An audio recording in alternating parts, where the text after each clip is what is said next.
Well, hello again everybody. Today I want to have a little bit of an investigation into this rust patch on the sill of the motorhome.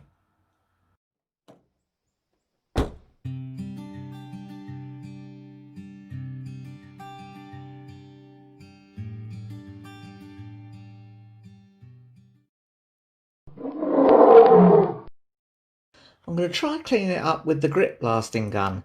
I used this on the bonnet with limited success really. I've got this selection of nozzles. Maybe if I try the small circular one. Yes, don't worry Mr. Safety Owl, I've got a dust mask to wear.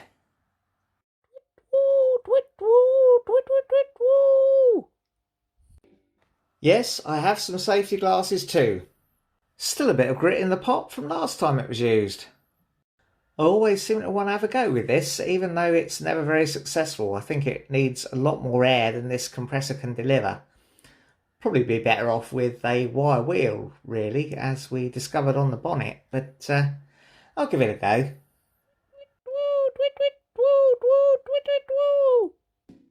Yep, I've got me gloves on as well, mate. Well, I should learn really, shouldn't I? This is not really working like it should. Need a little bit more air pressure, I think, and a little bit more CFM to actually get it to work properly. But it's quite good in a way because it does take the paint off very gently. And unlike a big wire wheel might, it's not going to rip out any bits that are a bit delicate. So it should clean it up enough to see where we're going with this.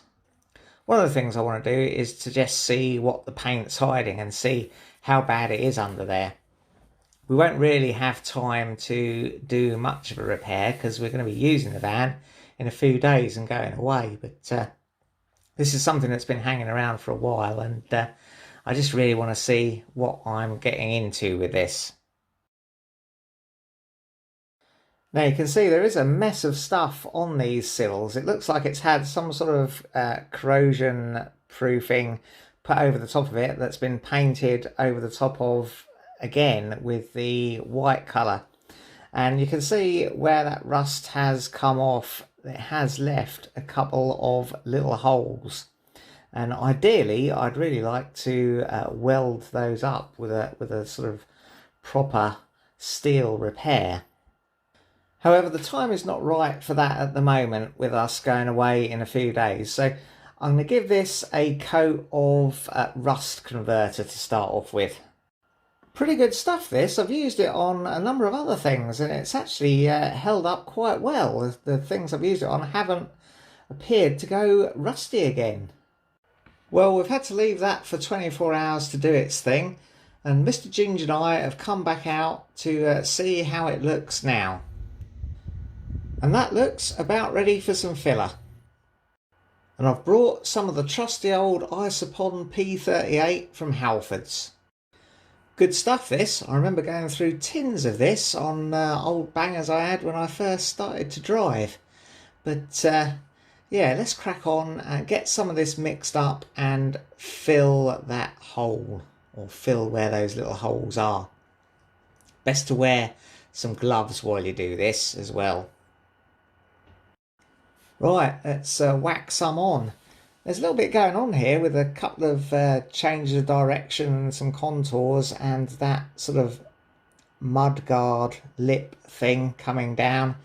And there's all sorts of weird layers of other stuff that's been applied over that sill. So we're unlikely to get a nice finish on the first coat. I think this might take a sort of a first fill and a second fill on here.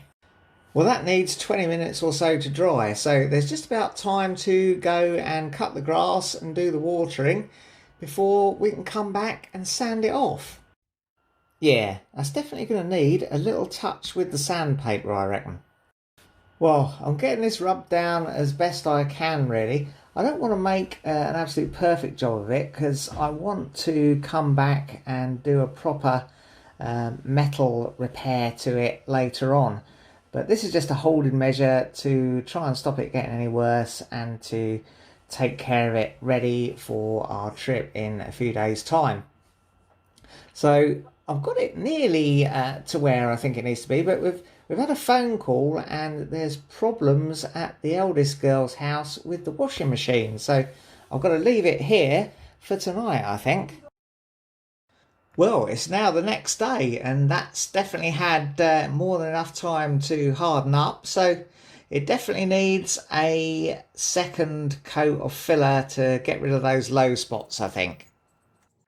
So yeah, as I say, we're not worried too much about perfection here because fully intend doing a different repair on this in the end, but want to get it a little bit better than it is. It's too lumpy to leave like that and just paint over at the moment. Needs a little bit more refinement.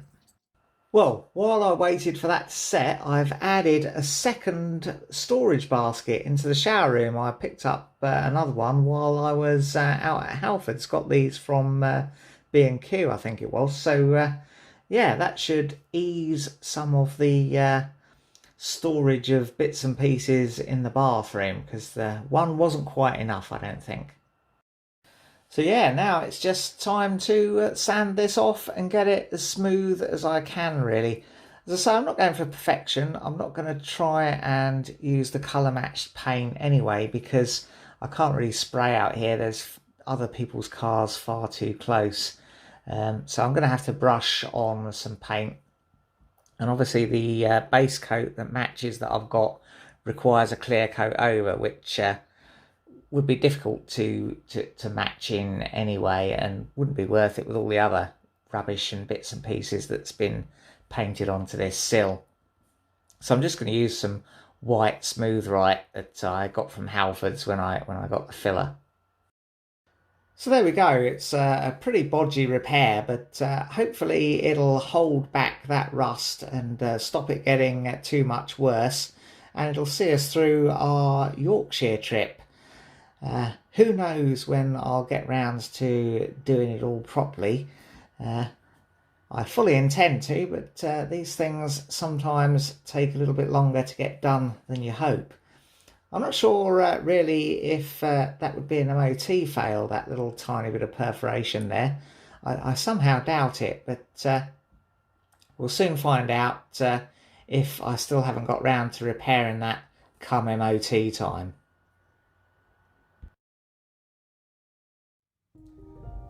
Well, that's all for now. If you enjoyed it, press like. Subscribe if you want to see some more. And ring the bell to be notified when we upload something new.